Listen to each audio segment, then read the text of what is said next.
The Israel Defense Force, aka the IDF, was founded in 1948 when Israel declared independence. Now, the IDF was needed because Israel needed a defense from other neighboring countries who had an invested interest in invading Israel due to the controversial conception of the country. Now, since 1948, Israel has made leap and bounds, bro. Like, their military right now is the fourth strongest military. It's not the fourth strongest due to its size, because technically it's one of the smallest militaries in the world. It's the fourth largest due to their military-grade weapons and how technologically advanced the Israel military is. Like, the borders is over-secure. Like, you can take a pebble and throw it across the border, and before that mass hit the ground, it will turn into gas. It would eviscerate the pebble you throw. That's how secure the borders of Israel was. And that's why a lot of people were surprised that this was able to take place yesterday. 6:30 in the morning, Hamas started with a big rocket attack on Israel. And from what seemed like a usual attack from Gaza, became every citizen's worst nightmare. At 7:35, terrorist units invaded the territories of Israel, driving cars and motorcycles. They started driving in cities in Israel, shooting and murdering every civilian they passed by. Breaking into civilian homes, taking hostages, and murdering families, including men, women, babies, and elder civilians. While they were taking hostages and killing civilians, some of their units drove to a party, started shooting everyone they saw. Parents are still looking for their missing children. Hamas was able to invade Israel and cross the border almost uncontested. And a lot of people were shocked and concerned as to how that was possible when Israel as a governing body has one of the most keen and sharpest counterterrorism intelligence in the world, and they didn't catch that? The attack from Hamas seemed almost too predictable. It happened on the 50th anniversary of the last big war, the Yom Kippur War, and it's kind of like nobody predicted that maybe these people were going to attack on the 50th anniversary of the war. Like, nobody, yeah, that's weird. It feels almost naive to think that they didn't expect this or they didn't know that Hamas was going to invade. And if you're not naive, I think you can probably assume that the intelligence firm probably knew Hamas was going to invade and they allowed Hamas to invade. So the question is, why will they allow Hamas to invade?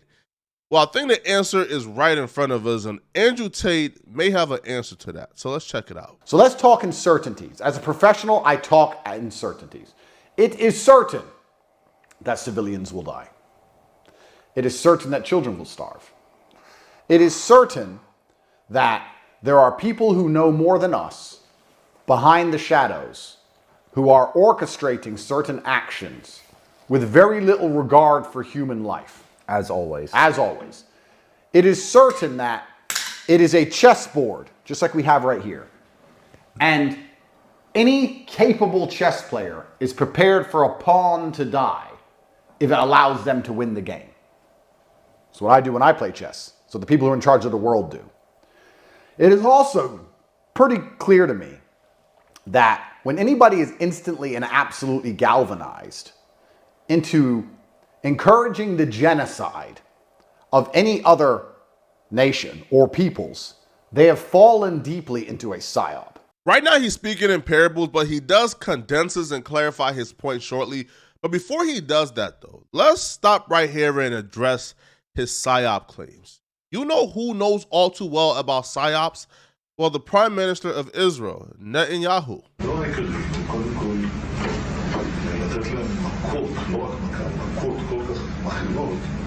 שהמחיר יהיה כבד מנשוא, כרגע המחיר לא כבד מנשוא, על התקפה רבת היקף על הרשות הפלסטינית. מדברת על הפחד שהכל מתמוטט. לא פוחדים, צוחקים להם יראו לנו לתוך הישרת וצחוק ופשוט הם לא פוחדים לצחוק. זה מה שמביא אותם רגע, אבל אז שוב מהעולם יגיד מה, אתם כובשים? אתה לא מפחד מהעולם, ביבי. במיוחד היום עם אמריקה, אני יודע מה זה אמריקה. אמריקה זה לא שאפשר להזיז אותו בקלות, להזיז לכיוון הנכון. לא יכניעו לו. אז שאם אנחנו עושים איזה משהו, אז הם... יש עליה, אז נניח שהם אומרים משהו. 80% מהאמריקאים תומכים בנו.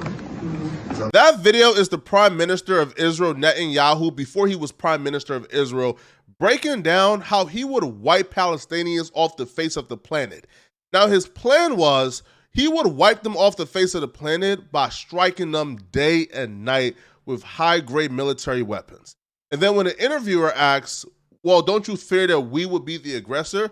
His plan to not appear as the aggressor internationally was, we would provoke them to act first. And when they act first after we provoke them, now we can annihilate and wipe them off the face of the planet without anybody feeling bad and have 80% of the American support regardless. And now that Netanyahu is the prime minister, that lends itself to the theory of Netanyahu and his counterterrorism intelligence knew about Hamas invading Israel months ago, but they allowed it to happen. They allowed them to cross the border and invade and kill innocent people because they knew the world was watching. And if the world watched the Hamas terrorists come in and kill innocent people, because that's been Netanyahu's plan all along, for Hamas to have free reign into Israel to invade, the world is watching. And now Netanyahu can wipe Palestinians off the face of the planet and bomb them day and night with the world watching and the world thinking their actions is justified when in fact this was all planned.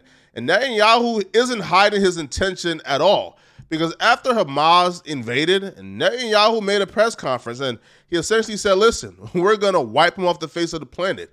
It's going to be bad, and y'all are going to watch it be bad.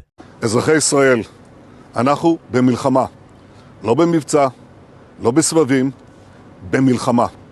הבוקר חמאס פתח במתקפת פתע רצחני נגד מדינת ישראל ונגד אזרחיה. אנחנו בתוך זה משעות הבוקר המוקדמות. כינסתי את ראשי מערכת הביטחון, הנחיתי קודם כל לטהר את היישובים מהמחבלים שחדרו פנימה. הפעולה הזאת מתבצעת בשעות הללו. במקביל הוריתי לבצע גיוס מילואים נרחב ולהשיב מלחמה שערה בעוצמה ובהיקף שהאויב לא הכיר. האויב ישלם מחיר שהוא לא ידע כמותו. אני קורא בינתיים לכל אזרחי ישראל להישמע בקפדנות להנחיות הצבא, להנחיות פיקוד העורף. אנחנו במלחמה ואנחנו ננצח בה.